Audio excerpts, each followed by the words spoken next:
Muchísimas gracias por mantener la sintonía con este su programa Entre Opiniones. Y tal como habíamos anunciado, tenemos con nosotros a la doctora Grelia Yelisa Javier Castillo, especialista en emergenciología. Una palabra un poquito difícil, ¿verdad? Y cuidados críticos, médico intensivista, gerente hospitalaria. Con Grelia vamos a tratar el protocolo de emergencia en los centros de salud. Muy buenos días, Grelia, ¿cómo se siente? Buen día. Gracias.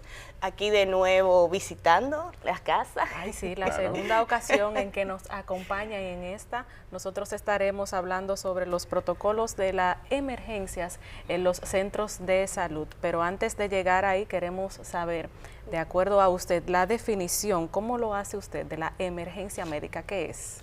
La emergencia médica es una situación repentina que sucede de manera fortuita, que sin esperarse. Y esta situación puede conllevar a la pérdida de la vida o a lesiones físicas graves. Nosotros justamente en un día reciente hemos visto, ¿verdad?, que tuvimos muchas emergencias médicas a propósito de lo que ocurrió en Yesé. Sí. ¿Cuál es el protocolo que normalmente se lleva a cabo para tratar este tipo de situaciones de emergencia? Sí, nosotros tenemos, los especialistas en emergenciología, un protocolo de emergencias que son pasos predefinidos para así dar una atención médica rápida frente a cualquier situación. Lo primero que hacemos es que activamos el plan de emergencia, el plan de contingencia, por así decirlo, donde evaluamos primero el triaje, que es una clasificación de categorización de los pacientes que nos llegan a la sala de emergencia. También el manejo de los recursos y, lo más importante, la atención médica. Sí, a propósito de lo que estaba haciendo mención don Juan, de este caso del Jet-Set, también hace unos días la CISARIN informó que está investigando una denuncia de unas personas que estuvieron allí en esa noche porque no se le dio la asistencia debida. Incluso ellos señalan de que le estuvieron entregando un formulario que contenía al menos 30 preguntas y que estuvieron negándole la asistencia. Y usted nos habla ahora de este protocolo, si hay algo más que agregan los médicos al momento de recibir a alguna persona en una situación de emergencia. Bueno, en cuanto al equipo de salud, o sea, el equipo médico, enfermería, bioanalista y todo lo demás, que nosotros conformamos el equipo de la emergencia de cada centro de salud, sea público o privado, siempre nos mantenemos al margen de la parte administrativa. Es por eso que hasta en términos legales, éticos y civil, se ve que podemos violentar si faltamos o no le damos la atención al paciente.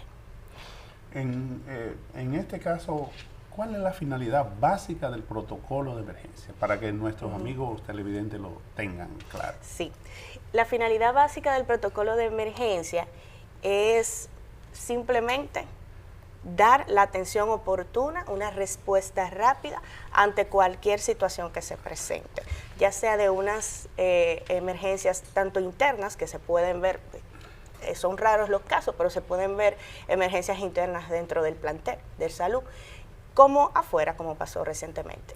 ¿Cómo se asegura esta correcta aplicación del protocolo de emergencia dentro de los hospitales? Bueno, nosotros tenemos pasos a seguir y lo primero es, desde que nos llega el paciente a la emergencia, categorizarlo, clasificarlo. Para eso utilizamos la clasificación del triaje, que el triaje no es más que un esquema en donde nosotros, por la prioridad de las lesiones o la gravedad que tenga el paciente, lo ubicamos y donde el común denominador de cada uno de esos niveles es el tiempo. Así podemos nosotros establecer de cuándo es una urgencia y cuándo es una emergencia. Sí. ¿A eso se refiere? A eso se refiere, porque la diferencia entre emergencia y urgencia es el tiempo. En una emergencia hay que actuar en minutos, inmediatamente, pero en una urgencia hay que actuar rápido y tenemos hasta 1 hora. Y en este caso, usted hablaba ahorita de la parte legal. ¿Cuáles son esos dispositivos legales que norman lo que es la emergencia médica? Sí, nosotros tenemos la Constitución de la República Dominicana, por ejemplo, también la Ley General de Salud 4201. En la Constitución de la República Dominicana, el artículo 61, habla de que toda persona tiene derecho a la salud, de ser atendido, y que el Estado debe de velar de que los hospitales tengan el acceso a medicamentos gratuitos y a la atención gratuita de cada persona. Y también en la Ley General de Salud 4201, en el artículo 28, expresa que todo ciudadano, prácticamente lo mismo, que todo ciudadano se le debe de permitir el acceso a la salud gratuita, independientemente de su condición económica o del seguro médico que tenga. Otro tema que quisiera agregarle ahí, ya no tanto a la parte legal, sino que nosotros somos un gremio. El Colegio Médico Dominicano tiene un código de ética y en su artículo 10 expresa hasta sanciones a aquellos profesionales de la salud en donde haya evidencia de que no atendieron al paciente, ya sea por falta de recursos o cualquier otro descuido. ¿Cómo se coordinan esos trabajos con el personal que tiene que ver con las emergencias y también con aquellos que tienen que ver con más situaciones críticas, en cuidados críticos? Bueno, nosotros somos un equipo de trabajo, desde el médico que está en triaje, que es la entrada a la emergencia, hasta las enfermeras, bioanálisis, el técnico de rayos X, pero siempre tenemos que tener en cuenta la activación del plan de emergencia. Ante una catástrofe o un evento natural que haya pasado, tenemos también que buscar mantener la comunicación con los organismos de socorro para saber el número de víctimas o con exactitud cuál fue la gravedad de la situación, qué fue lo que pasó.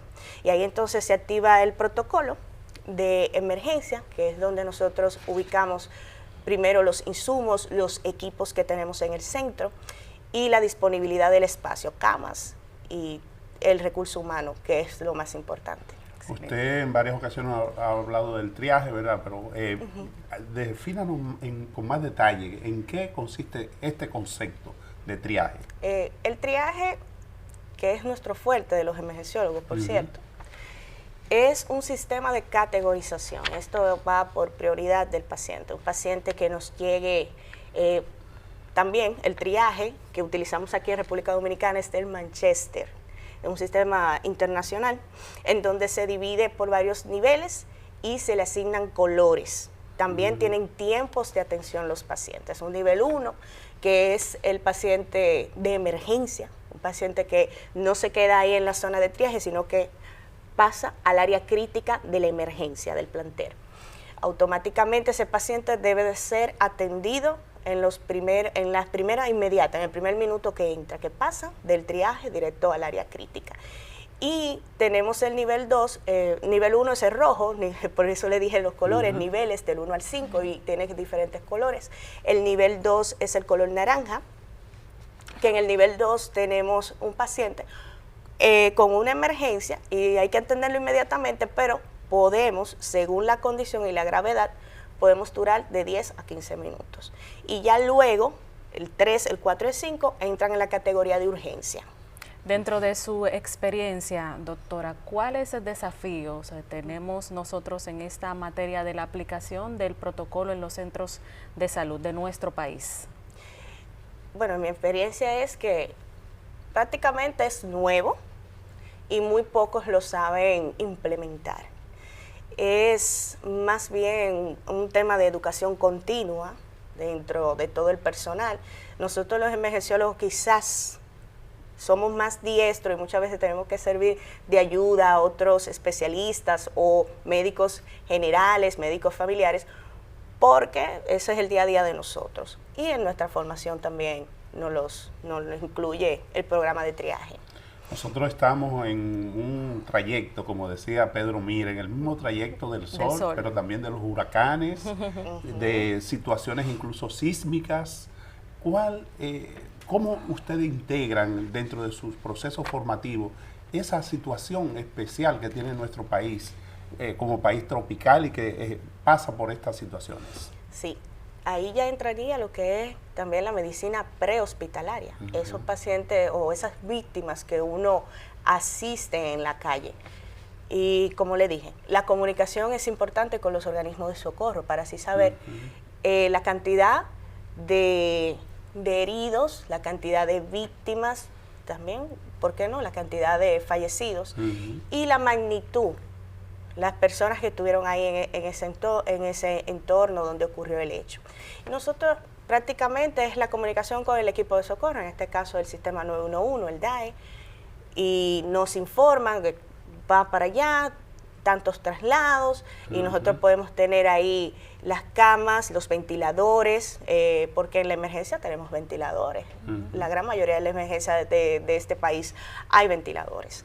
Y nada, y activamos el plan de emergencia. ¿Ha tenido usted alguna experiencia que la haya marcado, que usted haya dicho que se ha agotado el proceso, el debido proceso de la manera correcta y que asimismo lo haya sentido el paciente?